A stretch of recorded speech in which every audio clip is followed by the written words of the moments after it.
السماوات والأرضين والصلاة والسلام على أشرف الأنبياء والمرسلين سيدنا وسندنا وطبيب قلوبنا ومولانا محمد وعلى آله وأصحابه وأهل بيته وعلماء ملته أجمعين. أما بعد فقد قال الله تعالى في شان حبيبه ومحبوبه مخبرا وآمرا إن الله وملائكته يصلون على النبي يا أيها الذين آمنوا صلوا عليه وسلموا تسليما اللهم صل على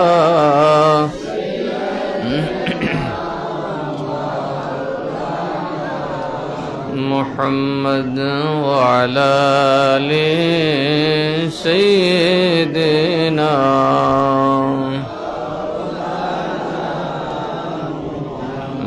محمد اللهم صل على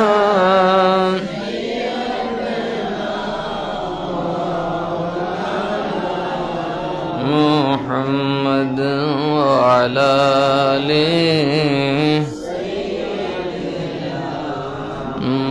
مولانا এই দুনিয়া পড়ে থাকবে আমরা একদিন থাকবো না এই দুনিয়া পড়ে থাকবে আমরা একদিন থাকবো না সবাই আমায় ভুলে যাবে সবাই আমায় ভুলে যাবে নবীজি আপনি ভুলবেন না আল্লাহুম্মা সাল্লি আলা مولانا محمد وعلى آل سيدنا مولانا لا إله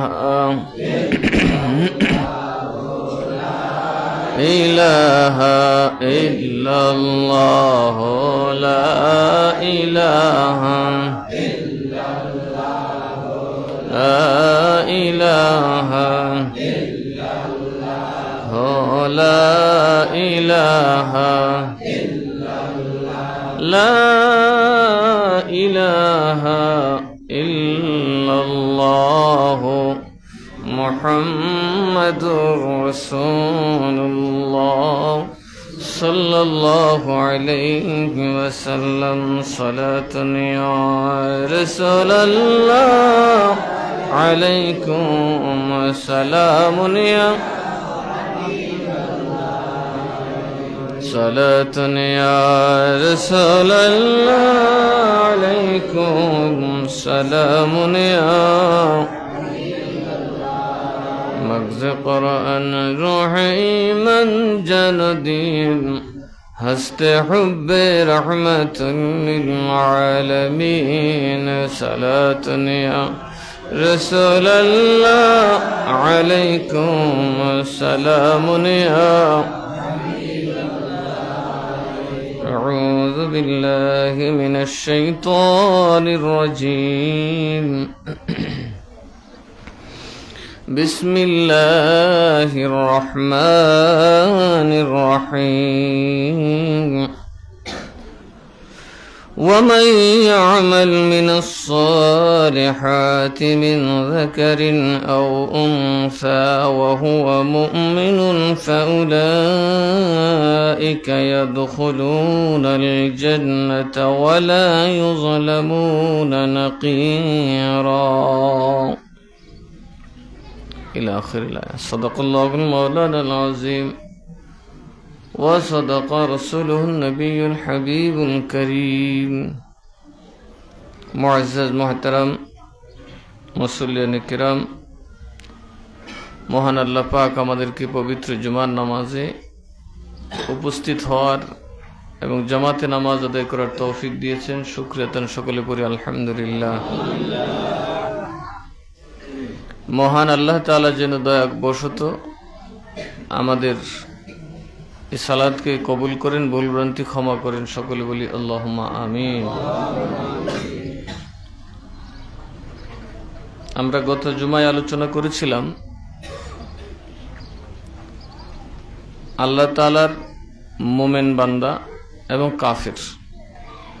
তো মুসলমান মানুষের মধ্যে যারা মুশরিক এবং কাফের তারা জাহান্নামে যাবে। মুসলমান মোমেনের মধ্যে যারা পাপিষ্ঠ তারাও জাহান্নামে যাবে। কিন্তু বেশ কম হলো যারা মুশরিক এবং কাফির ঈমান আনে নাই তারা চিরস্থায়ী জাহান্নামে, আর যারা ঈমান আনছে দুষ্কর্ম করছে তারা একদিন না একদিন জাহান্নাম থেকে নাজাত পাবে। আর আল্লাহ তাআলা মুমিন মুসলমান যারা তাদেরকে জাহান্নাম থেকে বাঁচানোই চান। আল্লাহর ইচ্ছা হইল যাতে আমরা জাহান্নামে না যাই, আর জাহান্নামে না যাওয়ার জন্য আল্লাহ নিজেই পন্থা বলেছেন। তুমি গুনাহ করে কোনো পীরের কাছে গেলেও বেহেশত মিলবে না, নবীর কাছে গেলেও বেহেশত মিলবে না, বরং তুমি নেক আমল করো, তোমার সম্মানও বাড়বে, নবীর সম্মানও বাড়বে, আর নবীকে কষ্ট দেওয়া লাগবে না, আউলিয়াকে কষ্ট দেওয়া লাগবে না, আমি নিজেই তোমাকে জান্নাত দিব। আমাদেরকে জান্নাত কে দিবেন? স্বয়ং আল্লাহ তাআলা নিজে দিবেন। নবীকে বলবেন বহু কষ্ট করছে, আপনার পরিশ্রমের কোনো শেষ নাই, আপনি এবার আরাম করেন। আপনার কথা শুনে আমাকে ভয় করে আমার যে বান্দারা সৎ আমল করছে, নেক আমল করছে, আমি নিজে তাদেরকে জান্নাতে প্রবেশ করাই দেব। তো মহান আল্লাহ তাআলা, আমরা নবীকে ভালোবাসি আল্লাহকে পাওয়ার জন্যই, কথা ঠিক না? আমরা পীর আউলিয়াকে ভালোবাসি আল্লাহকে পাওয়ার জন্যই। সুতরাং আমাদের দেশে কিন্তু আল্লাহ না পাওয়ার পীর আউলিয়া আছে, এমন পীর আউলিয়া নামে আছে যারা আল্লাহ না পাওয়ার পথে চলতেছে। কেবলা পূর্ব পশ্চিম দিকে, এরা নামাজ পড়ে পূর্ব দিকে, এরকম আছে।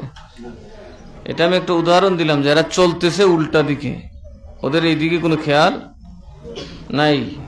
ওরা মনে করছে খালি নামাজ পড়লেই বেহেশতে যাওয়া যাবে। সুদ খাইলে যে নামাজ নষ্ট হয়ে যায় এই খবর নাই, ঘুষ খাইলে যে নষ্ট হয়ে যায় এই খবর নাই। এরার মাথা যদিও মক্কা শরীফের দিকে, কিন্তু এদের কলব গিয়া রইছে শয়তানের দিকে। নেক আমল কি? নেক আমল কি শুধু নামাজ পড়া, রোজা রাখা? না, নেক আমল হলো মা বাবার কি হক সেটা আদায় করা, সন্তানের কি হক মা বাবার সেটা আদায় করা, বন্ধু বান্ধবের কি হক সেটা বন্ধুর আদায় করা, ভাইয়ে ভাইয়ে কি হক বা অধিকার সেটা বাস্তবায়ন করা, প্রতিবেশীর সাথে আপনার কি কি, তার কি দাবি আছে আপনার কি দাবি আছে, এগুলো বাস্তবায়ন করা, সমাজে ন্যায়ের পক্ষে কথা বলা, অন্যায়ের বিরুদ্ধে সচেষ্ট থাকা, যদি সাহসে কুলায় আওয়াজ করবেন, সরাসরি প্রতিবাদ করবেন। তাও যদি না হয় কৌশলে করবেন, হাত দিয়ে ফিরাবেন, নয়তো মুখ দিয়ে, আর নয়তো চুপ করে অন্তত মনে মনে ঘৃণা করে ওই লোক থেকে দূরে সরে যান। এই হচ্ছে আমাদের নেক আমল। এগুলা যদি আমরা ঠিক করতে পারি তাইলে নামাজে গেলেও আমাদের মধ্যে খুশু খুজু আসবে। হালাল খেতে হবে, হারাম বর্জন করতে হবে। সুতরাং আমরা যদি এটা মনে করি ভাইয়ের ক্ষেতের এক আয়াত নিয়ে গেছি, সমস্যা নেই, দখল করে ফেলছি, বাহাদুরি করে ফেলছি, না, আমার নামাজ কবুল হবে না, কারণ আমার রিজিকে হারাম আছে। একটা দানাও যদি হারাম ঢুকে, এবার 500 মণ ধানের মধ্যেই হোক, আপনার কোনো আমল কবুল হবে না। রিজিকে যদি কোনো হারাম ঢুকে তাইলে কোনো নেক আমল করার সুযোগ নাই। সবার আগে আপনি আপনার রিজিককে হালাল করতে হবে। রিজিক যার যতটা হালাল, ইবাদত তার ততটা আল্লাহর কাছে গ্রহণযোগ্য হবে। আর হারাম রিজিক হচ্ছে নাপাকির মতো, পচা জিনিস যেমন মানুষ খায় না, একদম দূরে ডাস্টবিনে ছেড়ে দেয়, আল্লাহর কাছেও হারাম খুরের আমলের কোনো দাম নাই।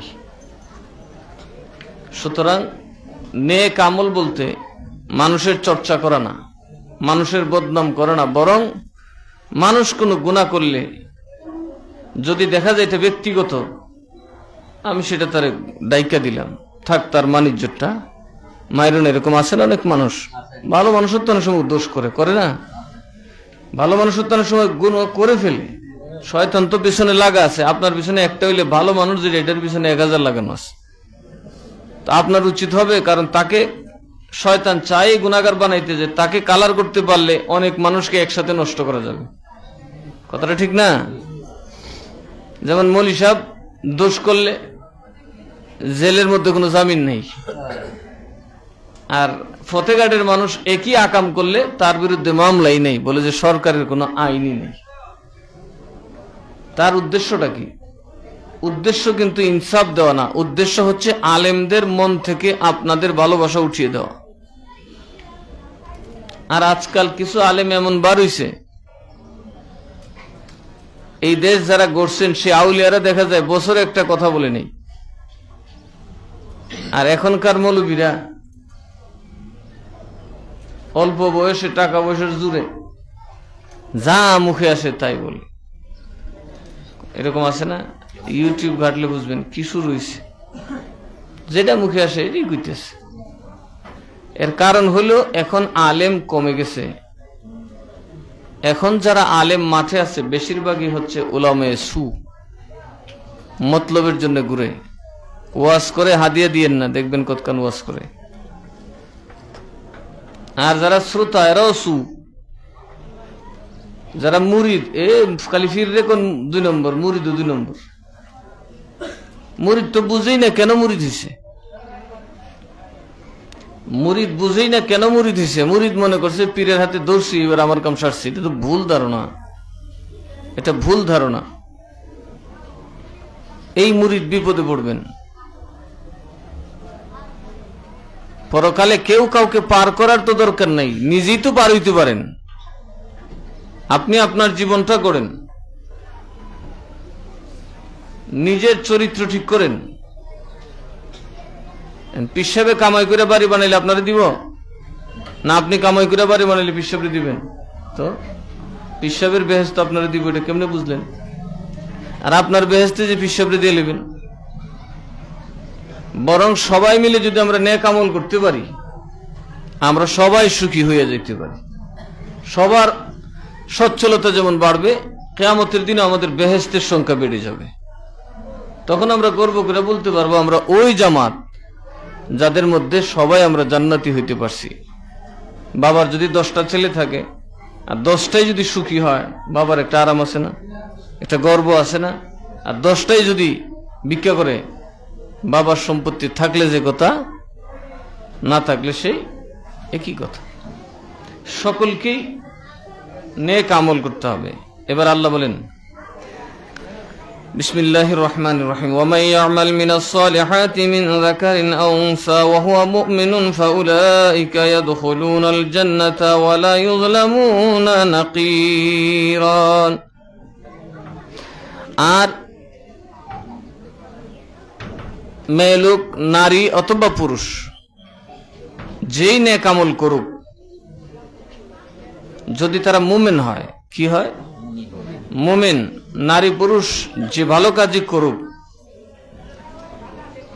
এগুলা তাকে জান্নাতে প্রবেশ করানোর ব্যবস্থা। কোথায় প্রবেশ করানোর? অথবা যারা নারী পুরুষ মুমিন, মুমিনা, ইমানদারদের নারী পুরুষরা যে নেক আমলই করবে, এই নেক আমল তার জান্নাতে যাওয়ার জরিয়া হয়ে যাবে। ওয়ালা ইউযলামুনা নাকীরা। আর সেই দিন যে যে নেক আমল করবে তার থেকে একেবারে অনুপরিমাণও কম দেওয়া হবে না। তার মানে কি? আল্লাহ আমাদের উপর কঠিন হবেন না। আল্লাহ আমাদেরকে জান্নাত দেওয়ার বেলায়, আমাদের জান্নাত কামাই করতে, জান্নাত খরিদ করতে যে নেক আমল লাগবে, আমরা যা করব আল্লাহ অনুপরিমাণও কমাবেন না। সুতরাং এই ভয় করার কোনো কারণ নাই যে আমার আমল আল্লাহর কাছে কবুল হইল কিনা, আমার আমল আল্লাহ গ্রহণ করলেন কিনা। আপনি যদি আল্লাহর বাতানো পথে আমল করতে পারেন, আপনার নেক আমল কবুল হবে এবং এটার অনুপরিমাণ, বালিকণা পরিমাণও আল্লাহ তাআলা ক্ষতি হতে দেবেন না, কমানো হবে না। এর মানে হলো জান্নাতে যেতে হলে আমাদেরকে অবশ্যই নেক আমল করতে হবে। নেক আমল যার যত বেশি হবে তার জান্নাত তত সৌন্দর্যমণ্ডিত হবে। দুনিয়াতে বাড়িঘর আছে না নাই? সব কি একরকম? একরকম? একরকম না। দুনিয়াতে একই শহরে কিছু কিছু বিল্ডিং আছে, এক দুইটা, এর বেশি নাই। কথা ঠিক না? ঢাকা শহরে যাবেন, হাজারের উপরে, হাজার হাজার হোটেল আছে, এর মধ্যে কয়েকটা আছে নাম করা, এর কোনো বিকল্প নাই। আল্লাহর জান্নাত 8টা বানাইছে, সব একজাত না, বেশ কম আছে। ওই হোটেলে হোটেলে যেমন বেশ কম, বেহেশত বেহেশত বেশ কম আছে। সেদিন জান্নাতীরা বেহেশতে ঢুকে খালি হায় হায় করবো, হায় হায় রি, হায় হায় করলাম কি। একটু নেক আমল যদি বাড়াইয়া করতাম তাহলে তো আমি ওই চাকচিক্যপূর্ণ সবচেয়ে আজিমুসান আজিম জান্নাতে আমি যেতে পারতাম। ওই সকল জান্নাতে কারা যাবে সামনে আলোচনা আসতেছে।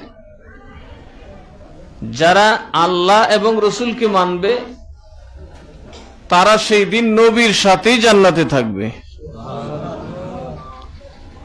আর নবীর সাথে জান্নাত হচ্ছে আল্লাহর 8 জান্নাতের শ্রেষ্ঠ জান্নাত, বেহেশতের মধ্যে শ্রেষ্ঠ বেহেশত। যেমন দুনিয়াতেই দেখেন, সৌদি আরব যারা হজ করতে গেছেন, সৌদি আরবের রাস্তাঘাট বাংলাদেশের রাস্তাঘাট একরকম, ডিজিটাল আর স্মার্ট যতই বলুক, কি গণ, আরবের রাস্তা আর বাংলাদেশের রাস্তা একরকম?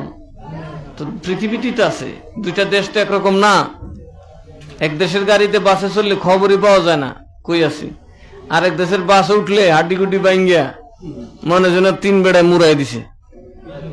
কথা ঠিক না? ঠিক ঠিক। বেহেশত এরকমই, বেশ কম আছে। বেহেশত এরকমই হবে, যেমন আমল, যেমন কর্ম তেমন ফল। সুতরাং এই ছোট্ট জীবনে, এই স্বল্পায়ুতে যদি আমরা একটু সতর্ক হইতে পারি, বেশি দিন তো না, 12 বছর পর থেকে 60, 70, 80 বছর পর্যন্ত যদি একটু জীবনটা হিসাব করে চালাতে পারি, সবকিছুর আমাদের কিন্তু হিসাব আছে, আমাদের জীবন চলার কোনো হিসাব নেই। আমি কোনো ব্যক্তির মাল খাইলাম কিনা, আমার জীবন আমি কয়জনকে আঘাত দিলাম, আমি আমার জীবনে কয়জনের সাথে লেনদেন করলাম, এটা কি খুব কঠিন ব্যাপার? পাওনা দেনা থাকলে আমি সতর্ক থাকলাম যাতে কারো কাছে আমি দেনা না থাকি, বরং পাওনা বেশি থাকি। কি বেশি থাকি?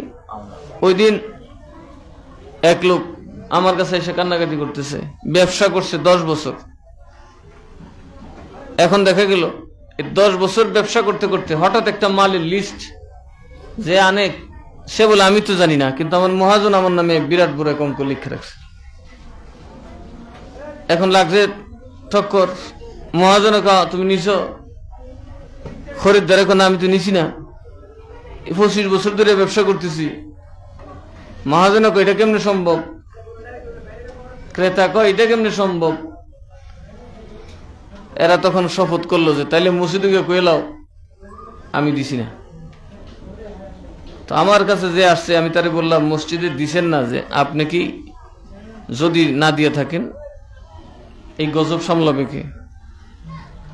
তার থেকে যদি সামর্থ্য থাকে আপনি পরিশোধ করে দেন, এটা কিয়ামতের দিন থাকবে আপনার জন্য। কারণ যেহেতু খাতাটা মালিকের হাতে, আপনার হাতে না, জবাব তাকিয়ে দিতে হবে। আপনার যদি সামর্থ্য থাকে ওই টাকাটা দিয়ে দেন। আমরা ইমানদাররা বিশ্বাস করি আমাদের কিছু কিয়ামতের দিন বাকি আছে। মারামারি করি না, কসম করার কোনো দরকার নেই। যেহেতু একজনের খাতায় লেখা, যিনি লেখছেন লেখার জবাব তিনি একদিন আল্লাহর কাছে দিতে হবে। দিতে হবে না? বাস আপনি দিয়ে দেন। লোকটা দেখলাম ঠান্ডা হয়ে গেছে, কথাটা ভালো হয়েছে, পরকালে পাবেন। আজকে উনি যদি চিটিং করে বাটপারি করে নিয়ে থাকে পরকালে দিবেন, আর আপনি যদি ভুলে নিয়ে থাকেন, না দিয়ে থাকেন, পরকালে আপনি হাসবেন। এখন বুঝে দেখেন কোনটা করবেন। বেচারা কয় তাইলে আর কসমের দরকার নাই, আমি টাকাগুলো দিয়ে দিন, দিয়ে দেন, এতে লসের কিছু নাই। কেউ আপনাকে ঠকাইছে, অসুবিধা নেই তো। আদালত আছে না? আদালত আছে না? নাই। মালিকি ইয়াউমিদ্দিন, সেদিন আল্লাহ বিচার করবেন।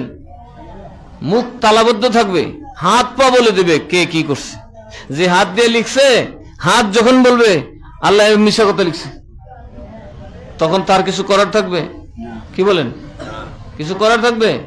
আসামি যতই চটপট করুক, যতই চেষ্টা করুক অপরাধ করে বাঁচার জন্য, কিন্তু বাঁচতে পারে? দেখলেন না কদিন আগে কেমপি সাহেবরা কিভাবে কাটছে। ওরা ধারণা ছিল এমন ভাবে নিখোঁজ করবো, আমাকে খুঁজা বাইর করতে পুলিশ কাহিল, কিন্তু 3 দিনও লাগছে না, বাইরে গেছে। এটা কার খেলা? আল্লাহ তাআলার সিদ্ধান্ত। আপনি সব পাপ করে বেশি দিন পার পেতে পারেন না। একজন অন্যায়কারী অন্যায় করবে তাই বলে আপনি অন্যায় করবেন? কি বলেন? ইসলাম কি বলে? যদি কেউ অন্যায় করছে তাকে আদালতে সুপর্দ করো। আর আমরা দেশে কি, এ মাসে এরম মুরা এলো, আদালত কি 2 জনেরই মার্ডার কেসের আসামি দিব না? এখন আমাদের দেশে শুরু হয়েছে এরকম অবস্থা। আমারে গালি দিছে, আমিও গালি শুরু করে দিলাম। আমারে মারছে, আমিও মারলাম। যেই কারণে আমাদের দেশে সম্পদের এখন খুব একটা অভাব নাই। 3 বেলা ভরপেটে খাওয়ার সবাই মোটামুটি একটু আরামই থাকে, কিন্তু নানান মামলা মুকদ্দমায় কারো শান্তি নাই। কারণ আমরার কত হইল, আমারে মারছে এরও মারুম। আমাদের মধ্যে বিচার ব্যবস্থাও এখন নষ্ট হয়ে গেছে। এই সবগুলাকেই স্বচ্ছ পথে পরিচালনা করার নাম হচ্ছে নেক আমল। কি আমল? নেক আমল। বিচারক ঘুষ খায় না, এটা তার নেক আমল। বিচারক কি খায় না? ঘুষ খায় না। সে বলছে ঘুষ খাবো না, দরকার আমার এখান থেকে যাও, কিন্তু বিচার যথাযথ, সে নেক আমল করলো। কিয়ামতের দিন আল্লাহ ওই বিচারকের উপরে আল্লাহর আরশের ছায়া দিবেন। নবীদের পাশে তার জন্য মুতি দিয়ে একটা সিংহাসন বানাই দিবেন। কারণ বিচার ব্যবস্থা ধ্বংস হইলেই সমাজে জুলুম অত্যাচার বেড়ে যায়। এই জন্য শুধু নেক আমল মাথায় টুপি দিয়া, সুন্নতি দাড়ি রেখা আর মক্কা শরীফের জুব্বা ফিরে আটার নাম না, বরং নেক আমল হলো মানুষের প্রতি ইনসাফ করা। সমাজে যে আপনার কাছে যে অধিকার পায় সেই অধিকার আদায় করা। আমি যা চাই তাই হতে হবে, এটা তো স্বার্থপর। দেখি এরকম কিছু স্বার্থপর আছে না নাই? মার কথাও বুঝে না, বাবার কথাও বুঝে না, কারো কথা বুঝতে রাজি না, আমি যেটা চাই সেটা আমাকে লাগবে। এই ধরনের মানুষ যে ধ্বংস হবে এতে কোনো সন্দেহ নাই। এখন আমাদের দেশে এরকম আছে না নাই? বিশেষ করে ধরেন আজকাল যদি উপযুক্ত ছেলে মেয়ে পছন্দ করে, মার কথা শুনে না, বাবার কথা শুনে না, কথা ঠিক না, কারো কথা শুনে না, ওদের কথা হইলে আমার এটাই চাই, শেষে গিয়ে দেখেন কি পরিণতি, 6 মাস পরে কিলাকিলি শুরু হয়।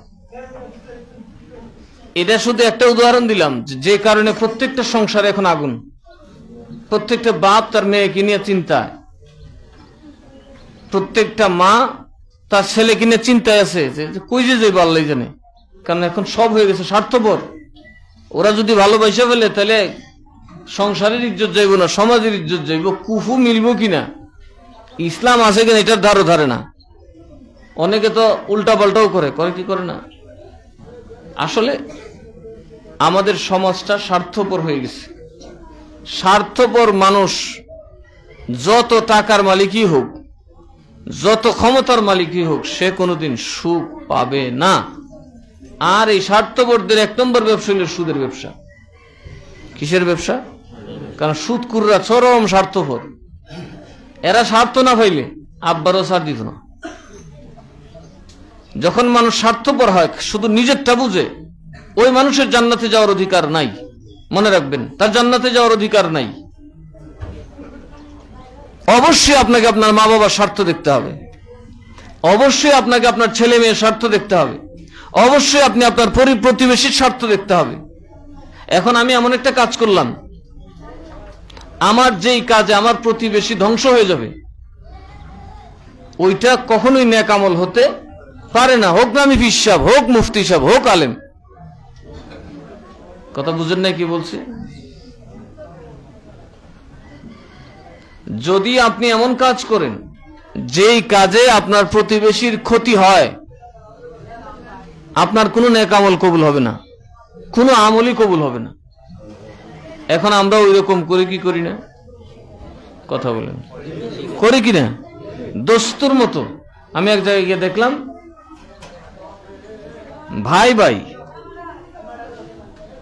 ভাইয়ের বাড়ির সামনে একটা বিশাল বড় গোবরের ঠাল, অথচ ভদ্রলোক।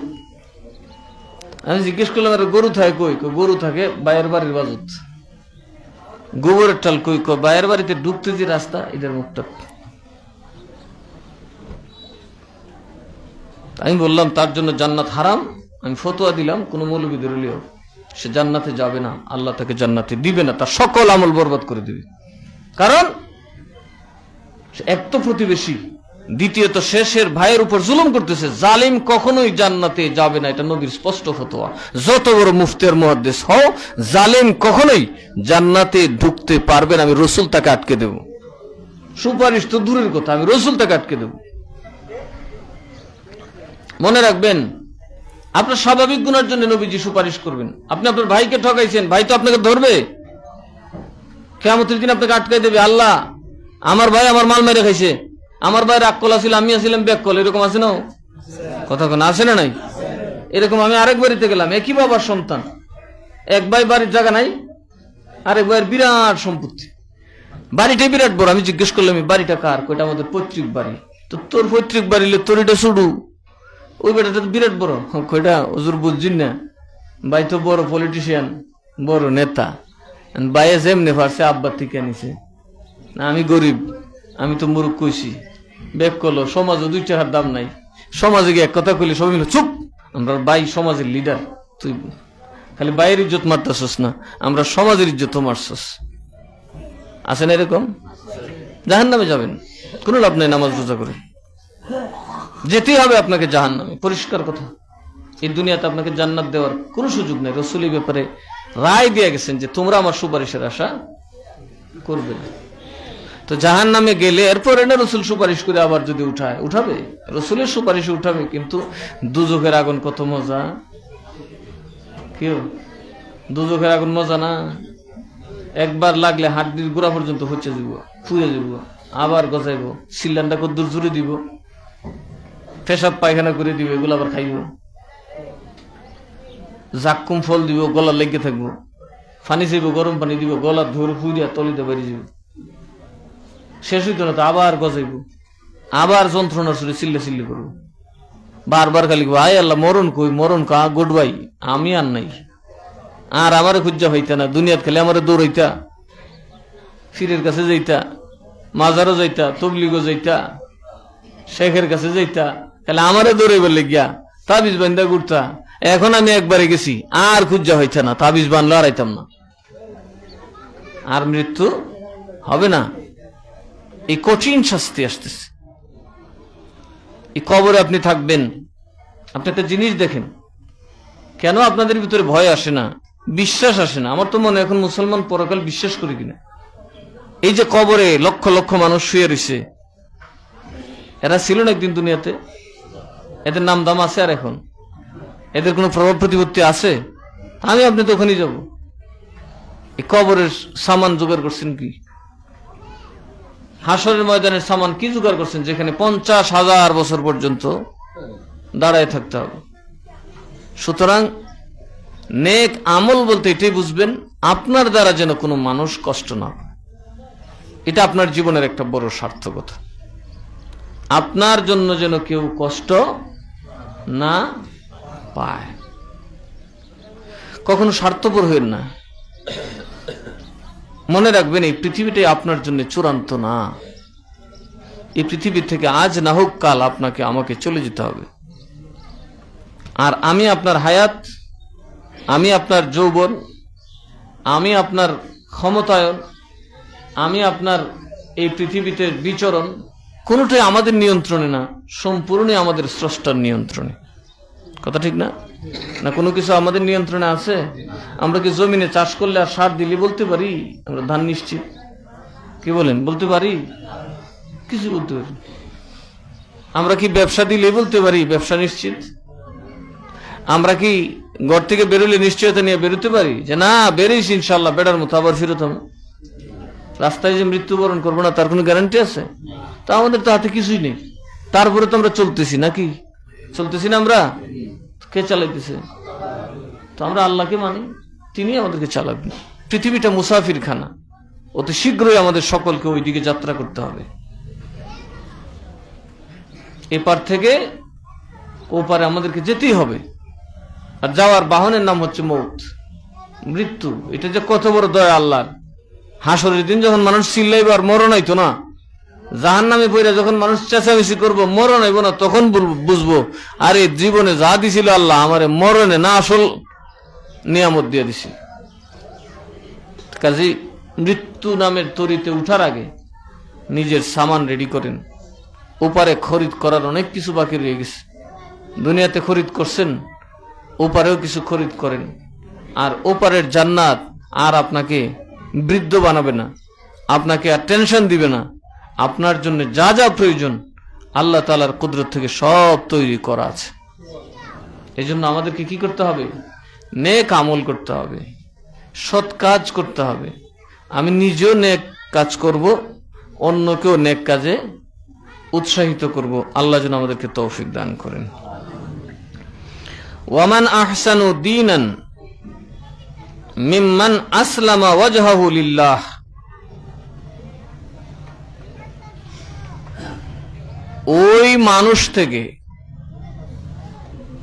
ওই মানুষটা থেকে আর কার ধর্মটা উত্তম?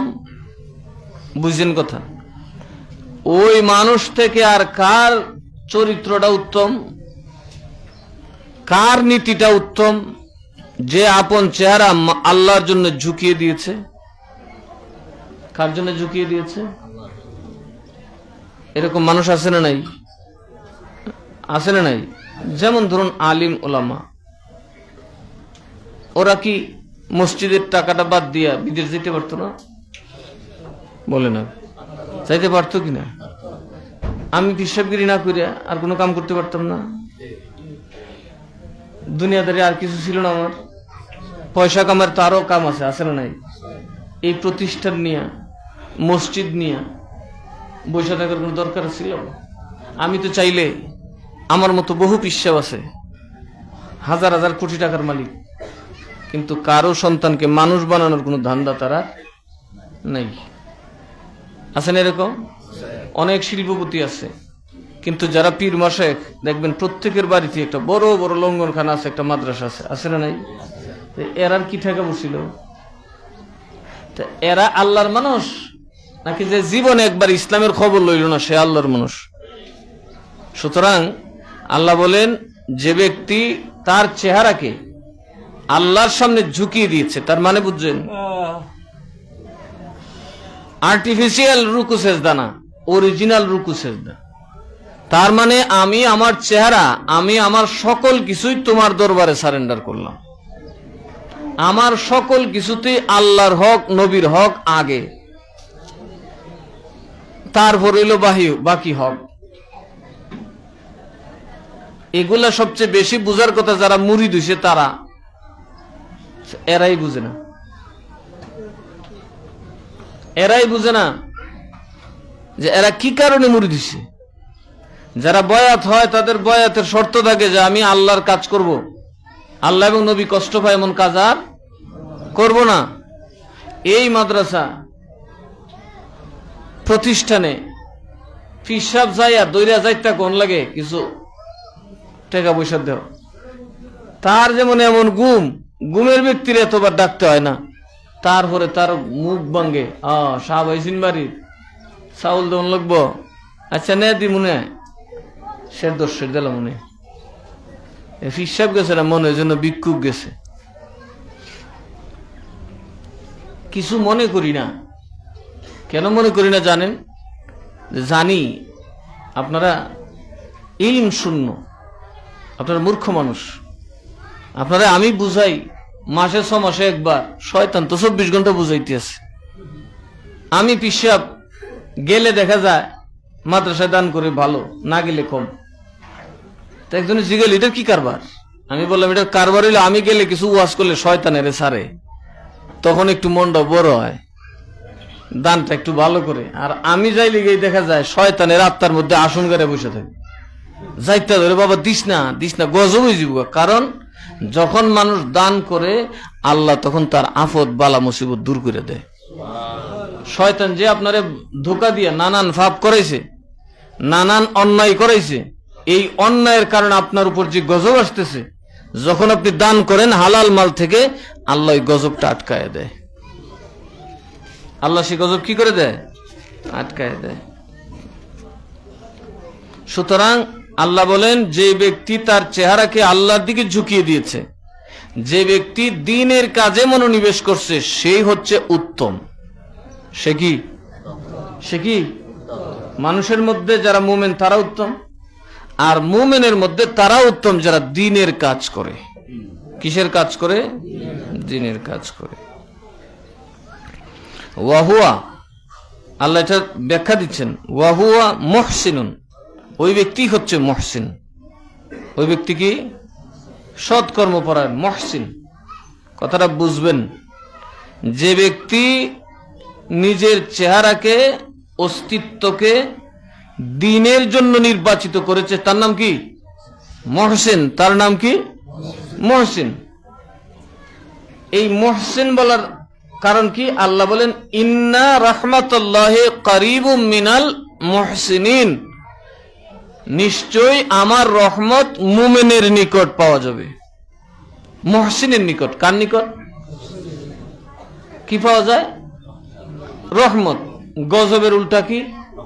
আগুনের উল্টা কি? পানি। আগুনের উল্টা কি? পানি। পানি পাইলে যেমন আগুন নিবে, তদ্রূপ ভাবে একজন মানুষ আল্লাহর রহমত পেলে জাহান্নামের আগুন নিবে যায়। রহমত পাবেন কই? এটা জানার দরকার আছে না? কি বলেন, জানার দরকার আছে কিনা? যেমন এখানে পানি কোথায়? পুকুরে। পুকুর বললে তুই বুঝবেন পানি যা আছে। কি বলেন? পুকুরে পানি থাকে, এই জন্য পুকুর ওই দিকে বললে বুঝবেন ওখানে পানি আছে। উজুর দরকার, গোসলের দরকার, আগুন লাগছে নিবানোর দরকার, পুকুরের দিকে দৌড়াবে। আল্লাহ তাআলা বলেন যে যারা মুহসিন বান্দা, আমার রহমত তাদের সাথে কি আছে? তাহলে আপনার যদি রহমতের দরকার হয়, আপনি কই যাবেন? নিউ মার্কেট, সুপার মার্কেট, একজন মুহসিন, একজন আল্লাহর জন্য নিবেদিত, আল্লাহর দ্বীনের জন্য নিবেদিত প্রাণ একজন মানুষ খুঁজে বার করেন, মুমিন খুঁজে বার করেন, তার পাশে সময় দেন, আপনিও আল্লাহর রহমতের ভাগীদার হয়ে যাবেন। পুকুর কাণ্ড করে নিতে পারবেন না, তবে আগুনটা নিবাইতে পারবেন। আর যদি নিজেও ওই মুহসিন হতে পারেন, আপনি নিজেও রহমতের ভান্ডার হয়ে যাবেন। আর আল্লাহর রহমত যার উপর আছে সেই ব্যক্তি আতরের দোকানদারের নাই। আতরের দোকানদার যেমন গাঠি লইয়া ঘুরলে, আতরের ডিব্বা খুললেও গন্ধে এলাকা মোহিত হয়ে যায়, না খুললেও মোহিত হয়ে যায়, ঠিক না কথাটা? আতরের দোকানওয়ালা একটা এখানে বসলে দেখবেন আর আতর কাউরে দিতেই না, এই এর কোনা থেকে দেখবেন দুনিয়ার গন্ধ সরাইতে আছে। আর দীর্ঘ সময় আতরের সাথে বসে থাকলে দেখবেন আপনি আর লাগান লাগছে না, বাড়িতে গেলে আপনার শরীরেও আতরের গন্ধ করে। আল্লাহর মহসিন বান্দার সাথে থাকলে আপনার ইমানটাও তাজা হবে। আর সেই কারণে আমরা অলিয়া উলিয়াদের দরবারে যাই সময় কাটাই, আফসোস হলেও সত্য, সেখানে আমরা আমাদেরকে পরিবর্তন করার জন্য সময় দিতে মোটেও প্রস্তুত নই, দেয় না। যদি বুঝি পিসাবের বাড়িতে গেলে তেল আর পানি ভরা পাওয়া যাবে, ফু দিলে ফেডের বেতা বালি ভরায় 3টার সময় আইতো না, আমি তো ব্রাহ্মণ, আরে দুরুমি আয় 3টার সময় বইতে। আর যদি বুঝে গেলেই পিসাবে ধরবো, নমাজের তালিম দিব, উজু করাইব, নমাজ পড়াইব, এরে খুঁজ যারা দিনের 12টার সময় পাওয়া যাবে না, পাওয়া যাব না। এই আফসোস লাগে যে আমরা রহমতের জায়গায় যাব, ফনিতে গেলাম, উজু করলাম না, পানি খাইয়া চলে আসলাম, তো নামাজের সময় পানি পামুকু, নামাজটা দরকার ছিল না? খাওয়ার সাথে সাথে তো উজুরও দরকার ছিল নাকি? আমরা যেন মহসিন বান্দাদের কাছে থাকি। ওয়াহুয়া মহসিন, মহসিন বান্দা কারা? যারা আল্লাহর জন্য নিজেকে নিবেদিত প্রাণ করে দিয়েছে। কার জন্য? অর্থাৎ ওই সমস্ত মানুষ যারা দিনের কাজটাকেই বেশি প্রায়োরিটি দেয়, নিজের লাভ হবে জানে, কিন্তু সেখানে দিনের ক্ষতি হবে নিজের লাভটা ত্যাগ করে। এরকম আছে না? কথা বলে না, আছে কিনা? নাই, জানে সেখানে আমি তর্ক করলে, সমাজ বসালে আমার লাভ হবে, কিন্তু দিনের ক্ষতি হবে, বাদ দিল। আছেন এরকম? যেমন একটা পুকুর আমি বানাইলাম, পুকুরের চতুর্পার আমার, আমি এখানে গাছ লাগাইলাম, আমার জায়গায় তো, কথা কনা আমার মধ্যে এরকম আছে নেই? আমার বাড়িতে আমি নোটিস আছে, উত্তর কি দিয়েছে এরকম বলে নেওয়ালা আছে না? আমার বাড়িতে আমি ফেসানা সামু, তোর কি এসে গেছে, এরকম দেখবেন অনেক ইমাম সাহেবের বাড়ির বাজুত গান গায় বেড়ি দিয়া, যে গেলে আমার বাড়িতে আমি করুম, তোমার কি? সর্দারও শেষ সাহেব ইমাম সাহেব গরু বই, তখন কানো হাত দিয়ে কি করবেন? এরপরে যেটা করুন লাগবো এটা করা আরো জঘন্য হয়ে যাব। তো এ যখন এটা করতেছে, এরই সুযোগ দেন। এখন পুকুরের পার আমার, আমি চাইলে এখানে গাছ লাগাইতে পারি না? আমার প্রতিবেশী একজন আসছে, আইসা বলল, হুজুর আপনি যদি গাছ লাগান আমরা ক্ষেতগুলো নষ্ট হয়ে যাবে, যে গাছের পাতা পড়বে, এতে করে জমি কি হয়ে যাবে? নষ্ট হয়ে যাবে, আমরা ক্ষতিগ্রস্ত হব। এখন দুইটা পথ আমার, একটা হলো আমার আইন আছে, আমি আমারটা লাগাবো, তোর ক্ষেত জাহান্নাম যাক, আমার কি বাধা দিব? বাধা দেওয়ার ক্ষমতা নেই, ডাল সেটটা রাখুন। কিন্তু পাতা কি আর ডালের উপর পড়বো না বাতাসে ফেলাইব? আমি বললাম যে আরে দু হ্যাঁ বেটার পথে দে, আমার পথে আমি থাকলাম, আমি আমার জায়গায় গাছ লাগাবো। আমার তো কোনো আইনে ধরতেছে না, আইনে ধরে আমারে? আইনে ধরে না। আর ওই লোকেও আইনে পাইতেছেন, এই জন্য আমাকে রিকোয়েস্ট করলো, হুজুর এটা না লাগাইলে ভালো। এখন কি করুন? এখন চিন্তা করে দেখলাম তো গাছ তো লাগানি লাগে, কিন্তু লাগাইতে ইনসাফের ক্ষতি হয়ে যায়। ওই মানুষের জমিটা নষ্ট হলে আল্লাহর কাছে কি ন্যূনতম আমার জবাব দিতে হবে না? কি বলে? সমাজে জবাব দিতে হবে না? বলো ঠিক আছে, কিন্তু আপনার জন্য মানুষ কি এটা করা? গাছের লেগে কি আপনি মরে গেছিলেন গা? এই লোকের ক্ষেতটা নষ্ট না করলেও তো আপনি পারতেন। কথা ঠিক কিনা? একটা হলো লাগানো, আর একটা বাদ দেওয়া। বাদ দেওয়াটা হচ্ছে মহসিন। বাদ দেওয়াটা কি? মহসিন, ভালো মানুষের কাজ। এক বেচারা জমিতে বালি পড়ছে, 2 বছর ক্ষেত করে আয়া কয়, হুজুর আমার ক্ষেতে আপনার মাটি পড়ছে, তুলে দিন। কি এই দেশ এটা কি খাটবো কথাটা? এখন যদি আমি তারা জিজ্ঞেস করি, আমি আমার ক্ষমতা দেখাই, সে চলে যাবে। আমি লোক পাঠাইলাম, যাই আসলেই দেখো মাটি তার কোনো ক্ষতি আসলেই করে কিনা। পরে দেখলাম না, আসলেই ক্ষতি করছে। হয়তো সে আগে বলার সাহস পায় নাই, কোনো ক্ষমতাবান মনে একটু সাহস দিছে। যদি দিয়া থাকে আর ক্ষতি হইয়া থাকে, তাহলে এটা পরিষ্কার করে দাও। কারণ আমার দায়িত্ব ব্যবসা না, মানুষের সেবা করা।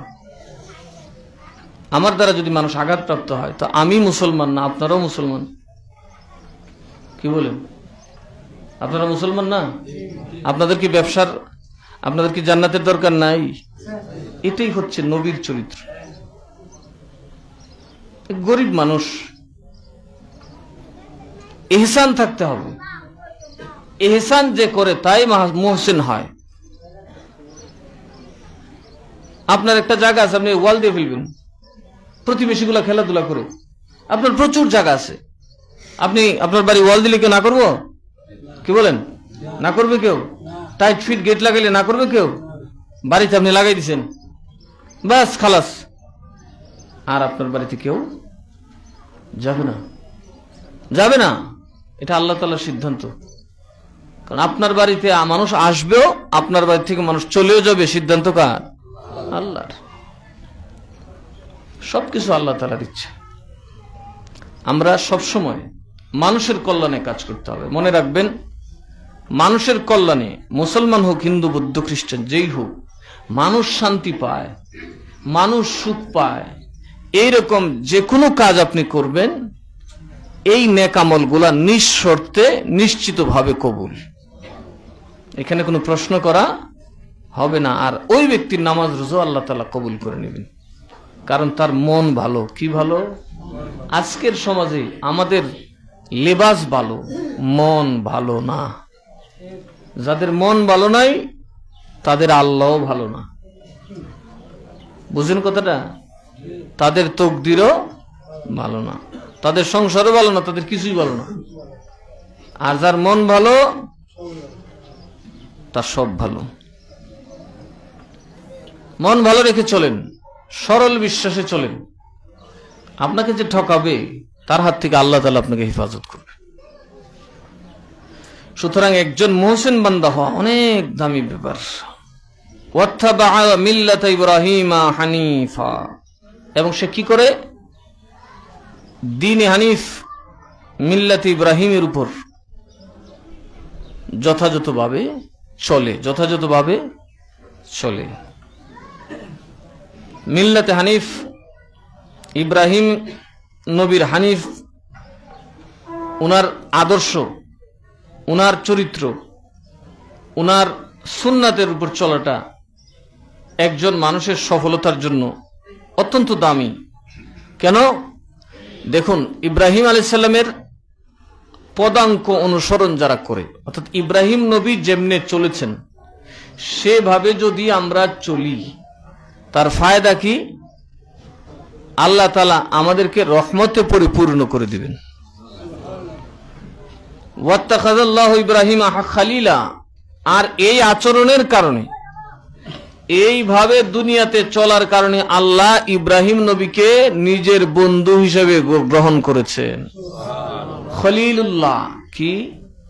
ইব্রাহিম খলিলুল্লাহ। আর আমরার নবী সেই দিনকেই, নবীর চরিত্র আরো এত উন্নত, আমরার নবী আরো দুনিয়াতে আল্লাহর রহমতের সাথে, শান শৌকতে, ইজ্জতের সাথে বাস করার জন্য এমন এক চরিত্র দুনিয়াতে আনছেন যে আল্লাহর নবীকে আল্লাহ হাবিবুল্লাহ বলেছেন। কি বলেছেন? নবীজিকে আল্লাহ খলিলুল্লাহ উপাধিও দিছেন, হাবিবুল্লাহ উপাধিও দিছেন। সর্বোচ্চ ভালোবাসার যে লকব, সেটা আমার নবীকে দিয়েছেন। কি জন্য? এই কোরআন এবং সুন্নাহকে প্রতিষ্ঠিত করার কারণে। সুতরাং আমরা যদি দুনিয়াদারি চালাতে হয়, আমরা অবশ্যই এই কোরআনের আইন রসুলের সুন্নাহকে মানতেও হবে, নিজের জীবনে বাস্তবায়ন করতে হবে। তাহলে আমাদের ইহকালীন জগৎ হবে শান্তিপূর্ণ, পরকালীন জগৎ হবে জান্নাতের সুখ স্বাচ্ছন্দ্যে পরিপূর্ণ। আল্লাহ যেন আমাদেরকে এই কোরআন এবং সুন্নাহ বুঝার এবং আমল করার তৌফিক দান করে। যদি আমিন বলছেন একজনই দল নাই, আমিন বলছেন তো আমিনের পিছে কাম আছে না? ইমাম সাহেব যখন বলে ওয়ালা দলিন, আপনারা কি করেন? আমিনের পরে কি ইমাম সাহেব তার স্টাইল চেঞ্জ করে আল্লাহু আকবার কয়ে রুকুত যায়, যায়নি? মুক্তাদি কি করে? উল্টা পাল্টা যায়, কথা কয় না, রুকুতে যায়, আবার স্টাইল পাল্টায় সেজদায় যায়। মুক্তাদি কি করে? আবার স্টাইল পাল্টায় হুক করে খারো, আবার যায়, আবার বসে থাকে, বসে থাকে না? মুক্তাদি কি করে? বসে থাকে। মুরিদরা কি ফির সাহেব মানে? কি বলেন? যদি মানতো তো ফির সাহেবের মতো চলতো। ফির তো ইমাম, পীর আল্লাহর দিনের কাজ করে, সার্বক্ষণিক দিনের জন্য চেষ্টা করে। মুরিদরে গুন্তিকে তুললে হিসেবে ডাকিয়া কোন লাগে, ওইটা ভালোই আসুস নি, নমাজ পড়ছুস নি? ক আচ্ছা ভালো করে ডাকিয়ে দিন, তো নমাজ পড়ুম নেই। এটার নাম মুরিদ? এটা হইলে ওই রকম জমাত আমরা বানাইছি, ইমামে নামাজ পড়ে রুকুত আর মুরিদ খারাত, মুক্তাদি খারাত। ইমাম পশ্চিম দিকে, মুক্তাদি কতটি হুক দিকে। তো এই জমাতের নামাজ কয়দিন লাগবে হইতে? তাই বলে কি নামাজ থেমে থাকবো? যারা ইমামকে মানতেছে তাদের নামাজ হবে, যারা মানে নাই তারা টাইম চলে গেছে। কাজে যারা পীর ধরার পরে পীরের অনুসরণ অনুকরণ করে না, মন গড়া মতো যেমনি মন সেমনি চলে, তারা কিন্তু সময় মতো পীরের সাথে তাদের কোনো লেনদেন থাকবে না, তাদের ইমামের সাথে তাদের কোনো জবাবদিহিতা থাকবে না। সুতরাং যারা মুরিদ হইছেন তাদের কাজ হলো তাদের পীর ও মুর্শিদ যেমনে চলে, যেমনে বলে, ওইভাবে আপনার জীবনকে গঠন করা। তাহলে দেখবেন এখন সকল মুরিদরা যদি পীরের মতো স্বচ্ছ আর ভালো মানুষ হওয়ার চেষ্টা করত, তাহলে কি সমাজে ফিতনা থাকতো? কি বলেন, ফিতনা থাকতো? তাহলে মুরিদ ডিবালে লিপ্তির দেশ আরেক রকম হয়ে গেল। আমরার মধ্যে এই ভালো কাজ করার কোনো চেষ্টা নাই, আমাদের মধ্যে দ্বীনের খেদমত করার কোনো চিন্তা ভাবনা নেই। আচ্ছা বলুন, আমি যে দ্বীনের খেদমত করতেছি, আল্লাহ কি আমাকে খুব গরিব রাখছে, খুব অসম্মানে রাখছে? তো আর দ্বীনের জন্য যদি জেল জরিমানা হয়, তো এটাকে তো আমরা মনে করি মুক্তুর মালা। কারণ দুনিয়াতে আসে একদিন তো চলে যেতে হবে। যদি শাহাদাতের মওত নসিব হয়, তাহলে এটা তো আল্লাহ দিল, এটা তো আমাদের কামনা করা উচিত। আর আমরা দেশও দ্বীনের জন্য 2 টাকা দিবার হইলে নাম নাই, কিন্তু যদি খালি ওয়াবি শুনে কাজে লাগছে, দেখবে একটা মুরলি লিছে আজের একাম খুব আগাইল, দ্বন্দ্ব করে কোন লাভ হবে? নামাজ পড়ে না, তো রোজা রাখে না, মাদ্রাসায় ছাত্র দেয় না, 2 টাকা আল্লাহর রাস্তায় দান করে না, আপনার ঘরে সুখ শান্তি কিভাবে আসবে? আর আমার কাছে অনেকেই বলে, হুজুর অনেক টাকা রুজি করি, টাকা খুঁজা হতাশ। আমি বললাম হতাশ হইতে তুমি মরবা, দেখো তোর নীলাগা গোলাপ কেলিগা। আমি বলি আল্লাহর রাস্তায় কয়টা দান করছো বছরে? 1 বছর মাসে 1,22,000 টাকা বেতন পায়, তারে জিগাইলে আল্লাহর রাস্তায় কত? মোটামুটি নাই। এইবারের বছর তো যেমন জাকাতও দিছি না। বললাম কে? জাকাত তো হয় না, আমার কিছু ঋণ আছে। তো ঋণ থাকলে তো বেটার জাকাতও নাই, পরিমাণ স্বর্ণও নাই, টাকাও নাই, কিন্তু মাসে কত রুজি করে? 1,25,000 টাকা। জিজ্ঞেস করলাম আল্লাহর রাস্তায় কত দিছেন? তার 1 বছরের ঝুলিতে আল্লাহর রাস্তায় মসজিদে জুমাত গেলে উনি 10 টাকা দেয়। যার খাইলাম, যার পড়লাম, এদেশে আল্লাহর রাস্তায় দান করার জায়গা অভাব আছে? আরে দেশ তো গজব হয়ে যেতেছে। আমরা গরিব দেশ, যত স্মার্ট আর মার্ট বাট বলুক, কিন্তু দেশ আসলে গরিব। এই দেশে এখনো সকলের শিক্ষা নিশ্চিত হয় নাই। এই দেশে মেদার ফ্যাক্টরি আছে মিয়া। এই দেশে যদি আরো লক্ষ লক্ষ ডাক্তার বানানো যেত, বিদেশ গিয়ে মজুরি করতো। কি বলেন? লেখা নাই পড়া নাই, যায় এটি পড়া কিছু বুঝে না, মিসকিন মিসকিন ডাকে। আর যদি আমাদের দেশের ইঞ্জিনিয়ার ডাক্তার অন্য দেশে যাইতো, তাহলে এর মিসকিন কইতো, এর ভাই এদের বস করলে বাবা তুই থাকলে আমি বাসুন। শিক্ষার এত গুণ। একটা কথা মনে রাখবেন, যে কোনো জাতি পৃথিবীতে যতবার নেতৃত্ব দিছে তার জ্ঞানের দ্বারা।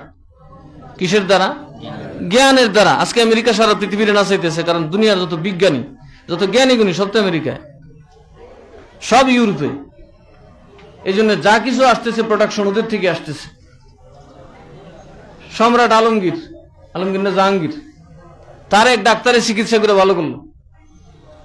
দিল্লির মসজিদের বাদশাহ, ভারত, বাংলাদেশ, ভুটান, নেপাল, শ্রীলঙ্কা, আফগানিস্তান সবকটার রাজা সম্রাট জাহাঙ্গীর, সম্রাট আকবরের ছেলে, দুরারোগ্য ব্যাধিতে আক্রান্ত, কোনো কিছুতেই কাজ হয় না। ইংরেজ এক ডাক্তার 7 সমুদ্র 13 নদীর পার থেকে আইছে, নিয়ত কি? এই দেশকে লুট করা। কি করা? কারণ ওই সময় এই দেশ ছিল সোনার খনি। দুনিয়ার একমাত্র স্বর্ণের খনি কোথায় ছিল? এই হিন্দুস্তানে। সারা দুনিয়ার জিডিপি মিলাইলে এই শুধু ভারতের জিডিপি সারা পৃথিবীর 3 ভাগের 1 ভাগ। কিরকম তো কি আমেরিকা। অথচ ওই অবস্থা দেখে এরা লুট করতে আসে। কি করে লুট করুন যায়? এরা সম্রাট জাহাঙ্গীরের চিকিৎসা দিল, ভালো হয়ে গেলেন। বেচারা মুগ্ধ হইয়া বেটারে জমিদারি দিলেন। বেটাকে আমি জমিদারি নিব না, আমার কিছু ব্যবসার সুযোগ দিন। এখন ব্যবসার সুযোগ দিতে গিয়ে তারা জায়গা দিছে, তা কিছু লোকজন আনা নেওয়া করে। এই ব্রিটিশদের এই দেশে আসা যাওয়া শুরু। 1757 সালে এরার দল কয়েক লাখ হয়ে গেল। সিরাজউদ্দৌলার নবাবিটা লয়ে গেল। তখনও মানুষ বুঝে না যে আরে এরা যে দেশের নবাব লয়ে যেতেছে গা, আমরা জানি কোন কাম করবো জানে না। কারণ এরা হাসপাতাল করে রাখছে, ফ্রি চিকিৎসা দেয়, এরা মানুষকে নানান ধরনের সেবা দেয়। মানুষ বুঝছে যে না, এরই দরকার। সিরাজউদ্দৌলা থেকে এরই বালা। কদিন পরে টিপু সুলতানের তো লয়ে গেছে গা। 1857 একবারে পুরা ভারত লয়ে গেছে গা। নেওয়ার পরে এরা চেহারাটা এরা প্রকাশ করছে। এখন তারা পিঠের উপর চাবুক লাগাইছে। 100 বছর এই দেশের মানুষকে লুট করতে করতে এত পিছনে নিয়ে গেছে, আরো কয়েকশো বছর গেলে ওই ভারতের মানুষ আগের জায়গায় যাইতে পারবে না। কি দিয়ে এরা ঢুকলো? ইসলাম পৃথিবী জয় করছে জ্ঞান দিয়া, অস্ত্র দিয়া না। এটা ভুল কথা। আজকে মুসলমানদের মধ্যে শিক্ষার হার কোন জায়গায়? আমাদের বাংলাদেশে দেখেন, হিন্দু এলাকায় যায় দেখবেন শিক্ষিতর অভাব নেই। পাশের গ্রাম মুসলমানের গ্রাম, 2-4 গ্রাম খুঁজলে একটা এমএ পাস পাওয়া যায় না। আমার হাতে আছে এরকম গ্রাম। তো আমার কথা হইল, আমি আমার ক্ষুদ্র প্রচেষ্টায় যতটুকু চেষ্টা করে যাচ্ছি, আল্লাহ যদি সাহায্য করে আপনারা আমার সাথে থাকেন, বাগদাদি কাফেলার প্রচেষ্টা একটাই, এই মুসলমানের ঘরে যদি কিছু জ্ঞানী সন্তান তৈরি করা যায়, ইনশাল্লাহ আমরা কবরে চলে গেলেও এদের নেতৃত্বে আমাদের পরবর্তী প্রজন্ম ঈমান এবং ইসলামের উপর দাঁড়ায় থাকতে পারবে। আল্লাহ যেন সেই তৌফিক আমাদেরকে দান করেন। ওয়ালিল্লাহি মা ফিস সামাওয়াতি ওয়া ফিল আরদি ওয়া কানা আল্লাহু বিকুল্লি শাইইন মুহিতা। আসমানে জমিনে যা আছে সব কার? আর ভালো করে কোন? আসমানে জমিনে যা আছে সব কার? সবের চতুর্দিকে আছে কে? বাবা, কোরআন শরীফ এত ভালো বুঝেন। আয়াতের অর্থ আপনারই জানেন। এই আয়াতের অর্থ তাই, আসমানে জমিনে যা আছে কার? চতুর্দিকে আছে কে? আমাদেরকে বেষ্টন করে রাখছে কে? আল্লাহ। বিকুল্লি শাইইন মুহিতা, সবকিছুকে আল্লাহর ক্ষমতা বেষ্টন করে রেখেছে। কোনোভাবেই আল্লাহকে অ্যাভয়েড করার ক্ষমতা আমাদের কারোর নাই। আমরা যেন একটু দিন ইমানের দিকে নিজেদেরকে নিয়ে আসি। আমরা যেন কোরআন এবং সুন্নাহর জীবন ধারণ করি। এই চেষ্টাটা যতদিন আমাদের মধ্যে থাকবে, মনে রাখবেন এই উসিলাই হলো আল্লাহ তাআলা আমাদেরকে মাফ করে দিতে পারে। আপনারা আমার এখানে যা শুনেন সেটা সুস্পষ্ট কোরআন শরীফের আয়াত। আমি কিন্তু এমনি ওয়াজি কিচ্ছা কাহিনী বললে অনেক বলতে পারতাম, খুঁজে দেখছি এর চাইতে ভালো কিচ্ছা আর জগতে আর নাই। এর জন্য আমাকে সময় দিতে হয়, পড়াশোনা করতে হয়। কারণ এই কিতাব নিয়ে আমার মসজিদে বসে থাকতে হয়। কারণ একটা লাইন না দেখা বললে আবার আমার জিহ্বা কাটা যাবে। এই জন্য এই কোরআনকে আল্লাহ যেন আমাদের সিনায় ধারণ করার তৌফিক দেন, সবসময় আশাটা করবেন, চেষ্টা করবেন। আসুন আমরা নবীকে একটু দাঁড়িয়ে সালাম দেই। ইয়া নবী সালাম